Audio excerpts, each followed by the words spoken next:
The following is a presentation of the Mat Talk Podcast Network. It's time to go on the mat. The Cedar Valley's longest-running radio show devoted entirely to wrestling. Brought to you by Rolling Ford and the National Wrestling Hall of Fame Dan Gable Museum on 1650 The Fan. Welcome to On the Mat. I am Kyle Klingman of the National Wrestling Hall of Fame Dan Gable Museum, joined by a man whose greatness transcends our understanding of the word greatness, Doug Van Gelder. Doug, great to have you here after a fantastic World Team Trials in Lincoln, Nebraska. I'm still buzzing. I don't know that I'm going to stop buzzing the rest of the year. There are so many details that made that tournament work the way it did, and I want to thank Coach Manning because I'm sure he had a hand in them. And, they did a great job hosting that. It was fantastic. And you mentioned Coach Manning. We have the head wrestling coach of Nebraska, also a former Northern Iowa head wrestling coach. He was here for 3 years, from 98 to 2000. But for football fans who follow, we know him as Mark the Mangler Manning. Welcome, Mark. How you doing, Kyle? Thanks for having us on. Hey, great to have you on. I went back and I watched that video footage from 2009 when you were the Mangler and they put you up to trying to stop a football player at the Nebraska field. Tom Osborne gives you a trophy. You were doing that stuff before John Smith was wrestling softball coaches. Well, I'm a little tougher than John Smith. Well, right? yeah, I guess. No, I mean, you do football, he does softball. Well, thank God that football player, fell down for us, right? What went into that? How did that transpire? Refresh me on what went down there. Well, it was really at a time in our athletic department when Tom Osborne came back as athletic director, and he had hired Bo Flaney, our football coach, and he just thought the morale in the athletic department was down, and he had heard about this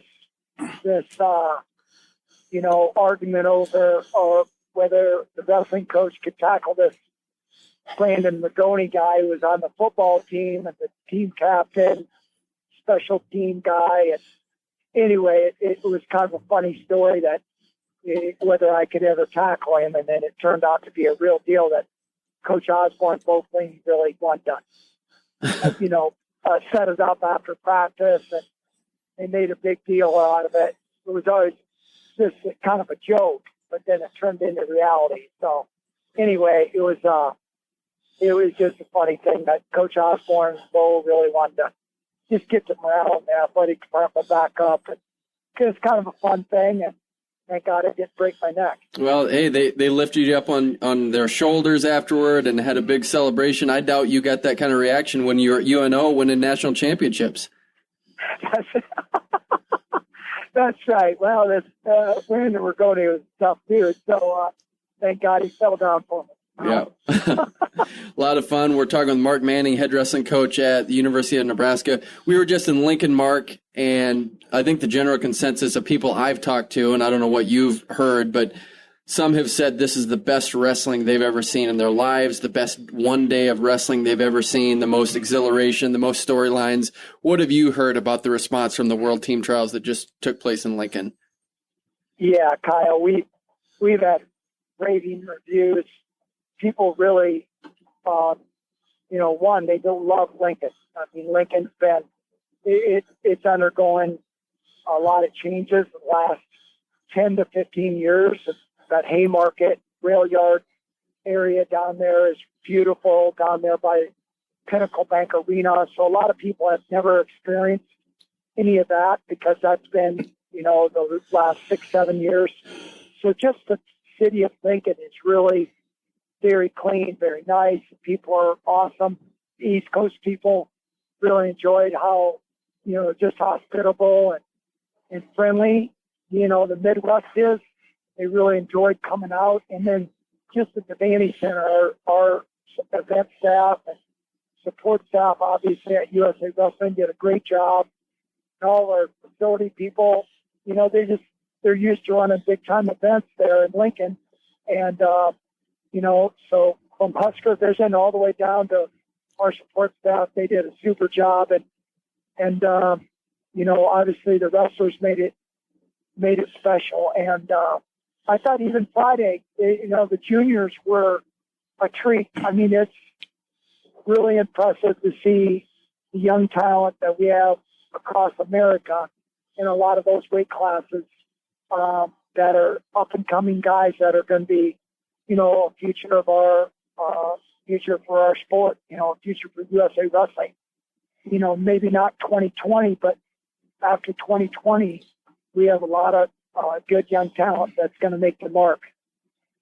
Talking about the Bob Devaney Center, one thing that impressed me, I know it's a great volleyball facility, but I just love how wrestling is represented. The legends are legends. You have all the world placers, all the world team members on one side with big banners, all the NCAA champions with banners. I would think the wrestlers, being Tolly Thompson being one of them, he's on both sides. He's from Janesville, Iowa. That is a special thing that you do for wrestlers. I hope the wrestling program really appreciates what you do to put wrestling front and center there. Yeah, it's really, volleyball, like you said, Kyle, volleyball and wrestling venue, and it's really neat. Our athletic director, Tom Osborne, back, 6-7 years ago, renovated the Devaney Center and downsized it. Our men and women basketball team play now in the Pinnacle Bank, so that allowed them to really make it a showcase arena, 8,500 seat arena for wrestling and volleyball. And, it's very unique. There's not a bad seat, and that's what people really enjoy, watching, all those wrestlers up close and personal, great seating arrangements, and, you're right on top of the action. And so I think people really, just had a great time, and I know the wrestlers, just with all our track and the warm-up area and stuff was set up, really enjoyed it. We are on the mat with Mark Manning, head wrestling coach at the University of Nebraska, also former wrestling coach at the University of Northern Iowa. He was here for 3 years. Hey, Mark, you've been getting a lot of credit recently. I've seen a lot of great articles about you and what you're doing with the program and how you've gotten creative to keep Jordan Burroughs in the program and keep James Green and keep these high-level guys there. Has to feel good knowing that you're getting a lot of credit for what you're doing and enhancing the sport and enhancing the product locally.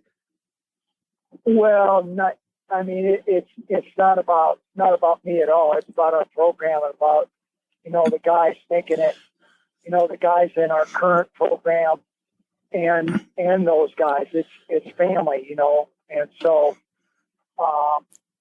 Jordan and James, Jordan's been with us over 11 years, which is crazy to think about. And James has been, 7 years, 8 years. And so, but Austin Troutman wrestled last weekend for the last time. He's been with us 4 years. TJ Dudley's going to start up his freestyle career, and we're gonna continue our RTC with guys staying around for help them reach their Olympic and world dreams and goals and aspirations. But our current team, we got a lot of good young guys on our team, and so competition is fierce, but it's we're going to have our day to shine too. Hey, and I'm sure you've noticed this, and we brought this up before, I don't think there's been a more diverse program as far as success in Greco and success in freestyle. When you look up at the banners, that's a pretty neat thing to have a feather in your cap, knowing Nebraska can go both ways. Yeah, I definitely, Roland Gardner and Matt Lindland, Brad Fearing, were some really... Justin Reese? Justin Reese. Some of the best Greco guys U.S. has ever produced. And so those guys are, made a tremendous impact, not only in Nebraska, but after their career was done. And so it's pretty special, Matt being the national Greco coach, and, Brad Fearing stays in touch a lot, and Rulon and Justin stays in touch with their program. So it's pretty special thing having those guys not only connect to our program, but they really support it. We are on the mat with Mark Manning, head wrestling coach at the University of Nebraska. We have a shortened show, so we're going to have to take our first break, but we're going to be back with another segment with Mark Manning next on the mat. Log on and listen online at 1650thefan.com, the online home of 1650 The Fan. We are back on the mat, 1650 The Fan. I am Kyle Klingman of the National Wrestling Hall of Fame Dan Gable Museum, along with Doug Van Gelder. We are on our post-World Team Trials edition of On the Mat. I think the consensus between Doug and I, and we've been to a lot of wrestling, is I don't know that we've ever seen better wrestling than what we just saw in Lincoln, Nebraska. We have the head wrestling coach of the University of Nebraska, and they hosted the World Team Trials. We give it an A+ for the entire product. It was fantastic. And part of the reason is because of Kyle Dake against Jordan Burroughs. I know where I was. I know the exhilaration I had every time those guys wrestled in the best of three. I can't imagine what it was like for you, Mark, to be in the corner of Jordan Burroughs and experience that. Can you take us through what that was like to have such a great match, have the Lincoln crowd behind it, and to see Jordan Burroughs pull it out? Well, and that's that's a great way to put it. He pulled it out. He's it didn't look favorable. When he lost the first match 6-6, and I think there's a lot of lessons to be learned. He was down 6-1, and he could have packed it in. But what did he do? He worked his tail off to score, 6 points. Kyle did a great job not giving him up a takedown. It was all a lot of four or five push-outs. And so that takes a lot of energy. And so whether you're defending or going to get it, it takes a lot out of you. So we knew Jordan is in great shape, so we're going to go 3 matches. It's going to be more favorable for Jordan. And so, but when the second match started, he was down 3-0 right at the break, and so he had to really turn it on. And so he did. In the second match, it was high drama, high stress. He ended up getting ahead 5-3, and then it really got crazy in that crotch lift situation, and Jordan floated his hips over and put Kyle on his back, and then he obviously it went the third match, and Jordan just he was looser as as each match went on. He got a little looser emotionally, and it just freed him up. I think after he won that second match, he went, obviously he went on in the third match and got off to a great start, a great takedown and right into a great turn, and then really just built from there. And he got a push out in the second period, and he was up 5-0, and it's going to be pretty tough to come back on Jordan Burroughs when you're up 5-0. Was your heart racing at all? Well, I don't think I stopped sweating until about 1 o'clock that morning. So if that says anything, but really it's, it's just about keeping Jordan focused and keep him calm. But that's part of it. You're in it this long. I've seen some wild matches in my day, but they're all special and they're all unique. And that one definitely was very special and very unique in itself. Yeah, well, and Mark, the thing that impresses me is every time you think Jordan Burroughs can't be more poised and articulate, he doesn't cease to amaze me. Every time I see it. After he wins the match, makes the world team, his interview was just fantastic about just the humility he had and just showing poise in that. I'm sure you see that every day, but that's just a great quality that he has for the sport of wrestling, and we're benefiting from that. Yeah, it's awesome. It's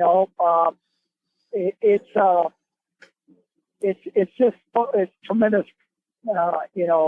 tremendous pressure on Jordan, but also it's just the ability to, the more times you're in that type of pressure situation, the better you get at it. And that's what I've always tried to get across to Jordan, is to relax and let it fly, That's why it's called wrestling. It's not called pity pat.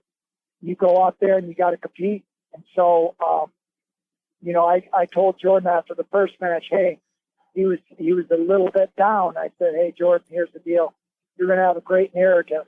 He says, what's that, coach? I said, you're going to tell the media after the third match, when you win the next two, hey, you wanted to give people money's worth. You didn't want them to see you wrestle 2 matches. You wanted them to see you wrestle 3.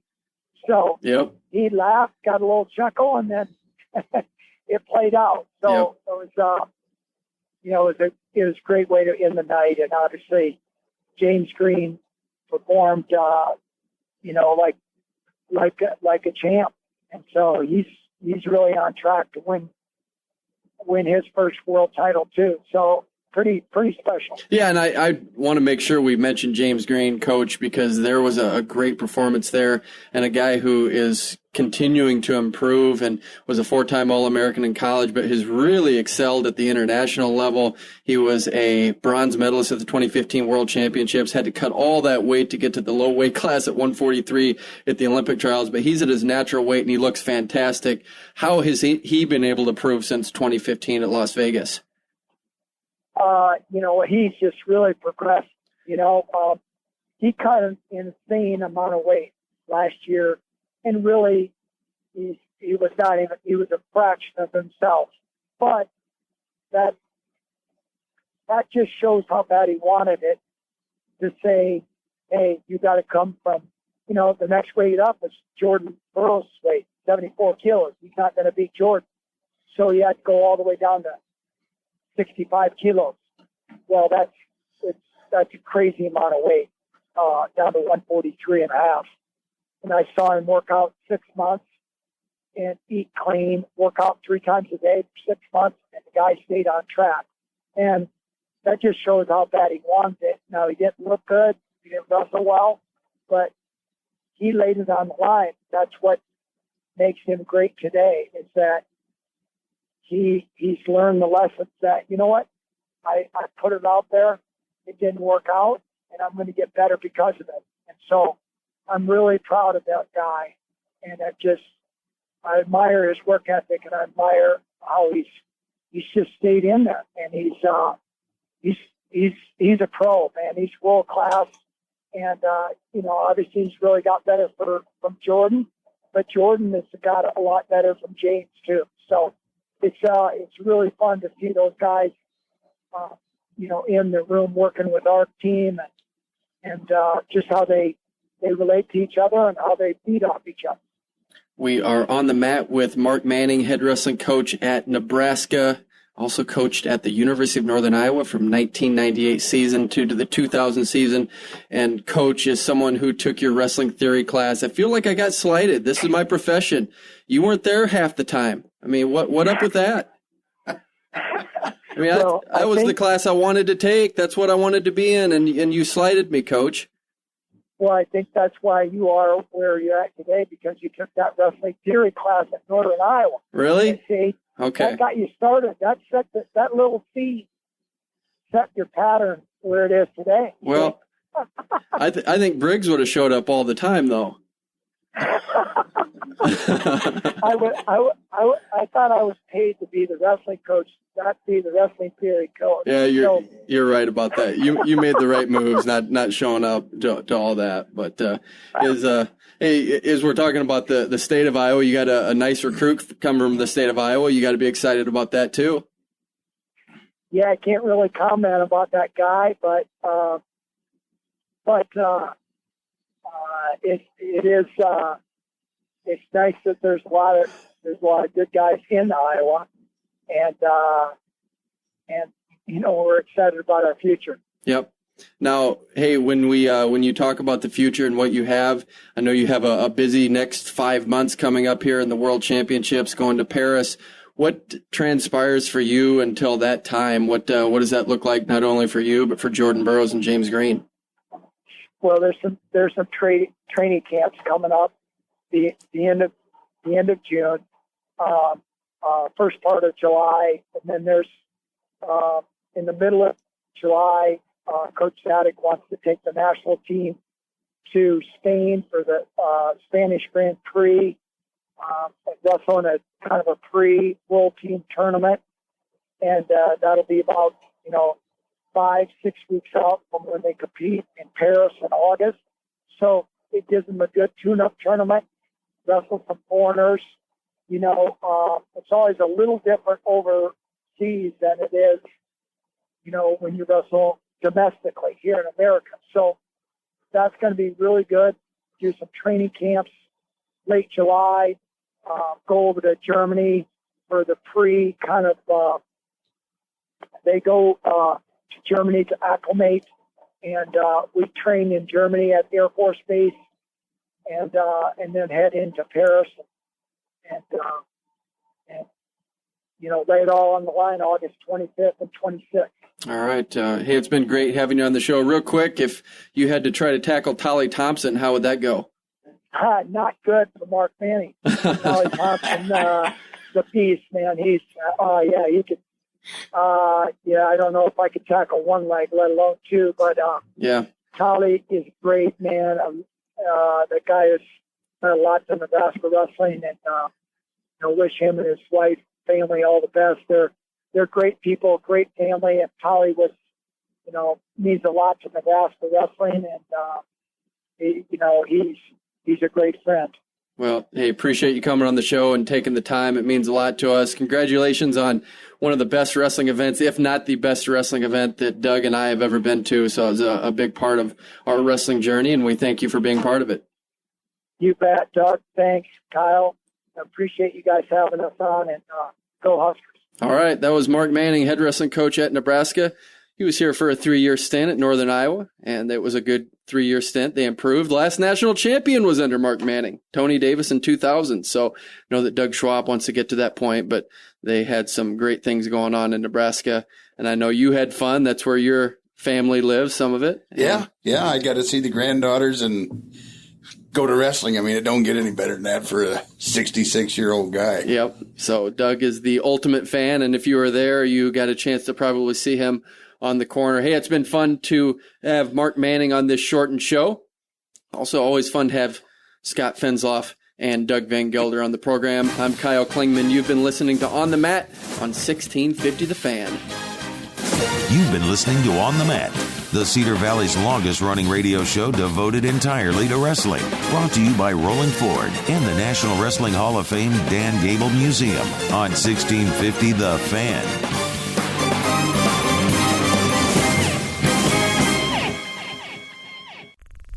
This show is part of the Mat Talk Podcast Network. For more wrestling podcasts, head over to MatTalkOnline.com.